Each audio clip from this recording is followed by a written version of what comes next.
Welcome to study GK to success. अगर आप UPSC की तैयारी कर रहे हैं या रेलवे की एग्ज़ाम की तैयारी कर रहे हैं या किसी भी प्रतियोगी परीक्षा की तैयारी कर रहे हैं तो आपको हमारा चैनल ज़रूर सब्सक्राइब कर लेना चाहिए, क्योंकि यहाँ पर ऐसे कंटेंट आने वाले हैं जो कि आपकी परीक्षा में आपको बहुत ही ज़्यादा मदद करेंगे। तो सब्सक्राइब कर लीजिएगा। तो चलिए शुरू करते हैं आज का हमारा टॉपिक। आज का हमारा टॉपिक जो है वो पॉलिटिकल साइंस से रिलेटेड है। तो पॉलिटिकल साइंस का एक टॉपिक है अधिकार और कर्तव्य के बीच संबंध। तो आज हम लोग यही पढ़ेंगे कि अधिकार और कर्तव्य के बीच में संबंध क्या होता है। ठीक, तो सबसे पहले शुरुआत करते हैं एक बहुत ही इम्पॉर्टेंट नाम से, वो है प्रोफेसर लास्की। अगर आप पॉलिटिकल साइंस के स्टूडेंट हैं, अगर रेगुलर स्टूडेंट हैं, कहीं कोचिंग या कहीं आप कोर्स कर रहे हैं कोई, तो आपको ये नाम बहुत ही अच्छे से याद होगा, क्योंकि ये बहुत ही प्रोमिनेंट नाम है इस फील्ड का। प्रोफेसर लास्की ने, अब बताते हैं कि क्या किया था। प्रोफेसर लास्की ने अधिकारों और कर्तव्यों के बीच संबंध को बताने के लिए उन्होंने कुछ पॉइंट्स बताए थे। उन्होंने उनको एक पॉइंट्स में सम्मिलित कर लिया था और उसका सारांश है ये पॉइंट्स। तो पहला पॉइंट हम लोग देखते हैं। जो पहला पॉइंट है वो है कि एक का अधिकार दूसरे के कर्तव्य से संबंधित है। अगर किसी के पास अधिकार है तो वो अधिकार किसी न किसी तरीके से किसी न किसी के कर्तव्य से संबंधित होगा।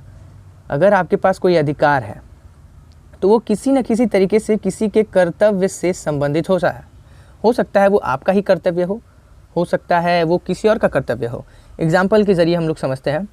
तो एग्जाम्पल ये है, उदाहरण देखिए कि अगर मुझे वोट देने का अधिकार है, ये मेरा अधिकार है वोट देने का, तो ये कर्तव्य बन जाता है, ये मेरा कर्तव्य बन जाता है कि मैं योग्य उम्मीदवार के पक्ष में अपना वोट डालूं। ठीक, तो सबसे पहले हमारा अधिकार है कि वोट देना, तो अधिकार जो है वो एक कर्तव्य से भी जुड़ा हुआ है। हमारा कर्तव्य तब यहाँ पे क्या आ जाता है वोट देने के अधिकार के साथ साथ, कि हम एक योग्य उम्मीदवार को अपना वोट दें, क्योंकि जिससे हमारा देश जो है वो विकास के पथ पर अग्रसर हो सके। ठीक, और एक और मैं एग्जांपल इसमें दे सकता हूँ आपको।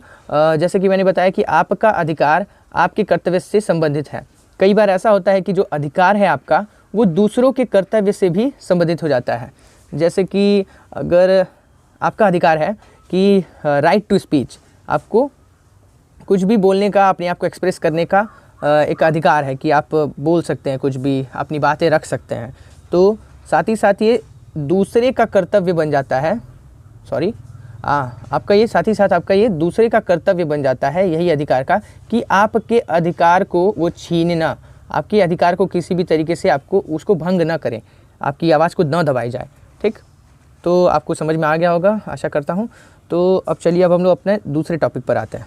दूसरा टॉपिक में दूसरा पॉइंट पर आते हैं। तो जो दूसरा पॉइंट है वो ये बताता है कि एक का कर्तव्य दूसरे का अधिकार है और विपरीत।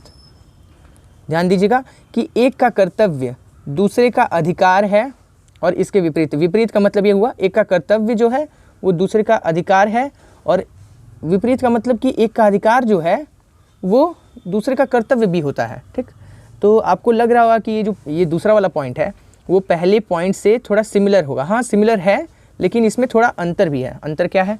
देखिए, अंतर ये है कि अगर सीधी बात में बताऊं तो कि अगर मेरे पास एक अधिकार है तो मैं उसके कर्तव्यों का भी एहसानमंद हूँ। मतलब कि मैं सिर्फ अधिकारों का ही प्रयोग नहीं कर सकता हूँ। अगर मुझे अधिकार का इस्तेमाल करना है, प्रयोग करना है, तो मुझे अपने कर्तव्यों का भी निर्वहन करना चाहिए नहीं, करना पड़ेगा आपको। जैसे कि हम एक एग्जांपल ले लेते हैं। एग्जांपल ये है कि यदि दूसरे को जीवन और सुरक्षा का अधिकार है, ठीक, कोई दूसरे को सुरक्षा का अधिकार है और जीवन का अधिकार है, तो ये हमारा कर्तव्य बन जाता है। हमारा कर्तव्य क्या बन जाता है कि हम लोग उसके जीवन और सुरक्षा में कोई नुकसान ना पहुँचाएँ। उसका अधिकार है कि वो शांति से जिए, वो अपने मतलब जीवन का और सुरक्षा का उसको अधिकार है, जीवन का और सुरक्षा का अधिकार है उसको। तो ये हमारा कर्तव्य हो जाता है कि हम उसके अधिकार को न छीनें।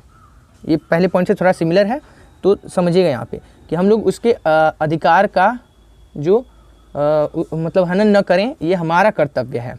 ठीक, दूसरों के अधिकारों का हम लोग को सम्मान करना चाहिए, ये हमारा कर्तव्य है। ठीक, समझ में आ गया होगा आपको। तो अब हम लोग चलते हैं अपने अगले पॉइंट पे। अगला पॉइंट ये है कि राज्य प्रत्येक व्यक्ति को अधिकारों के आनंद की गारंटी देता है। ठीक, कोई भी स्टेट होता है, यहाँ पे स्टेट का मतलब देश से है, किसी मतलब उत्तर प्रदेश या मध्य प्रदेश से नहीं है। अब कॉन्स्टिट्यूशन में आप समझते भी होंगे कि जब भी राज्य शब्द का जिक्र किया जाता है तो उसका मतलब देश से होता है, ठीक। तो जो देश का जो प्रत्येक व्यक्ति है उसको अधिकारों का आनंद मिलता है, और ये किसकी गारंटी है? उस राज्य की गारंटी है, यानी उस देश की गारंटी है, ठीक। अगर आपको कुछ नहीं समझ में आता है, आपको कोई डाउट है, तो आप कमेंट सेक्शन में ज़रूर बता सकते हैं। हम लोग वो डाउट ज़रूर क्लियर करेंगे, जितना जल्दी हो सके हम लोग उस डाउट को जल्दी से जल्दी क्लियर करेंगे। तो इसलिए संकोच न करिएगा, कमेंट में ज़रूर पूछ लीजिएगा। ओके, तो उदाहरण के लिए हम लोग समझते हैं कि उदाहरण क्या है, कि सेम हम लोग उदाहरण थोड़ा इस्तेमाल करेंगे कि अगर मुझे वोट देने का अधिकार है तो ये कर्तव्य बन जाता है कि हम लोग योग्य उम्मीदवार के पक्ष में अपना वोट डालें, ठीक। समझ रहे मतलब कि अगर हम लोग को राज्य एक अधिकार देता है, अधिकार देने की गारंटी देता है, तो हम लोग का भी एक कर्तव्य बन जाता है ना कि हम लोग राज्य के बारे में भी सोचें, राज्य के विकास के बारे में भी सोचें, कुछ होता है ना। तो ये हमारा कर्तव्य हम लोग कैसे पूरा कर सकते हैं? हम लोग देश के विकास में अपना थोड़ा सा योगदान दे सकते हैं। योगदान कैसे देंगे? कि हम किसी योग्य उम्मीदवार के पक्ष में हम लोग अपना वोट डाल सकते हैं कि देश अपना विकास के क्रम में आगे बढ़ता रहे, ठीक। और साथ ही हमारा एक और कर्तव्य बन जाता है कि हमें जाति, धर्म, अमीर गरीब और काले सफ़ेद का भेद नहीं करना चाहिए। मतलब समझ रहे हैं? इससे प्रभावित नहीं होना चाहिए कि हाँ, लेकिन अक्सर ये देखा जाता है। तो हमें यही सोच बदलनी है, और आप एजुकेट कर सकते हैं दूसरों को जो अनएजुकेटेड हैं, कि हमें जो जाति है, वो धर्म है, इससे प्रभावित नहीं होना चाहिए जब भी हमें वोट देते हैं किसी को। क्योंकि अक्सर देखा जाता है जो अनएजुकेटेड एरियाज़ हैं, जो रूरल एरियाज़ हैं, मेरे कहने का मतलब है रूरल एरियाज़ में जो अनएजुकेटेड लोग हैं वो अक्सर यही करते हैं कि अरे वो हमारे धर्म के हैं तो उनको ही थोड़ा वोट देंगे, ठीक। लेकिन हमें इसमें थोड़ा सुधार लाना है। कैसे सुधार लाएंगे? हम एजुकेशन के ज़रिए सुधार लाएंगे, ठीक। तो ये रहा हमारा तीसरा पॉइंट कि प्रत्येक राज्य जो है, हर राज्य अपनी हर व्यक्ति को क्या बोलते हैं वो अधिकारों को, राज्य प्रत्येक व्यक्ति को अधिकारों के आनंद की गारंटी देता है। मतलब आपके अधिकार आपको दिए जाएंगे, ठीक। तो आपका भी कर्तव्य बनता है कि हम राज्य की सेवा करें, देश की सेवा करें, ठीक। अगला पॉइंट आता है हमारा, ठीक। तो अगला पॉइंट ये है कि यदि राज्य में मेरे अधिकारों के भोग में मेरी रक्षा करता है, यदि राज्य मेरे अधिकारों के भोग में मेरी रक्षा करता है, तो ये हमारा कर्तव्य बन जाता है। हमारा कर्तव्य बन जाता है कि हम लोग अपने देश की सेवा करें। कैसे सेवा कर सकते हैं? हम लोग करों का भुगतान कर सकते हैं। जो टैक्सेस हैं उसको हम लोग दे सकते हैं अच्छे तरीके से। क्योंकि कई बार देखा जाता है कि टैक्सेस की चोरी होती है, तो भाई इससे हमारे देश का ही नुकसान होता है, और देश का नुकसान होता है तो अल्टीमेटली वो हमारा ही नुकसान होता है। क्योंकि क्या होता है, देश जो भी हमारा जो कर होता है, ठीक, देश जो भी हमारा जो कर होता है उसका इस्तेमाल किसके लिए करती है? हमारे बेनिफिट के लिए तो करती है, ठीक। तो आपको ये बात समझनी चाहिए, बल्कि और सबको समझानी भी चाहिए। तो ये था हमारा चौथा पॉइंट, ठीक, कि हम लोग को राज्य जो हम लोग को अधिकारों को भोगने की जो सुविधा देता है, ठीक, तो हमें राज्य को विकास के क्रम में आगे बढ़ने में मदद करनी चाहिए, ठीक। तो चलिए हम लोग थोड़ा कंक्लूड कर लेते हैं सभी चीज़ों को, कि अभी हम लोग पढ़ रहे थे कर्तव्य और अधिकारों के बारे में, ठीक। तो कर्तव्य और अधिकार जो हैं वो एक तरीके से हम लोग को कहा जाए कि ये समान स्थितियां हैं। एक कंडीशन जो है वो सेम है, लेकिन वो विभिन्न कोणों से देखी जाती है। अगर मेरे कोने से देखी जाएगी तो हो सकता है वो अधिकार हो मेरा, और वो अगर आपके कोण से देखा जाए, आपकी ओर से देखा जाए, तो हो सकता है वो आपका कर्तव्य हो। तो मतलब ये समान स्थितियां हैं। क्या समान स्थितियां हैं? कर्तव्य और अधिकार एक समान स्थिति की ओर मतलब केंद्रित होती हैं। लेकिन जब हम लोग अलग अलग तरीके से देखते हैं तो दोनों में हम लोग में उसमें भिन्नता देख सकते हैं, ठीक। तो यदि हमें भाषण, लेखन, भटकने मतलब इधर उधर कहीं पर भी जाने का हक है, और संस्थानों और किसी भी धर्म को पसंद करने का अधिकार है, तो ये हमारा कर्तव्य है। उसी समय हमें अपने लेखन, कार्य और व्याख्यान द्वारा समाज में बुराइयां नहीं फैलानी चाहिए।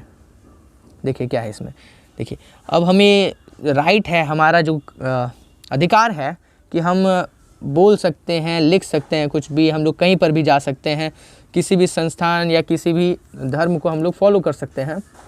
तो साथ ही हमारा कर्तव्य क्या बन जाता है कि हम लोग अपने इस हक का इस्तेमाल करके, अपने इस राइट्स का इस्तेमाल करके हम लोग समाज में बुराइयां नहीं फैलानी चाहिए हम लोग को, ठीक। ये हमारा कर्तव्य बनता है। और कर्तव्य बनने से क्या बनता है कि हमारे देश में शांति रहेगी। शांति रहेगी तो विकास में कोई आगे दिक्कत नहीं आएगी, हम विकास थोड़ी तेज़ी गति से कर सकते हैं, ठीक। तो ये रहा आज का वीडियो। अगर वीडियो आपको अच्छा लगा तो लाइक करिएगा और अपने दोस्तों के साथ ज़रूर शेयर करिएगा, सब्सक्राइब करिएगा और उनको भी बोलिएगा सब्सक्राइब करने के लिए। तो ठीक है, तब तक के लिए बाय बाय।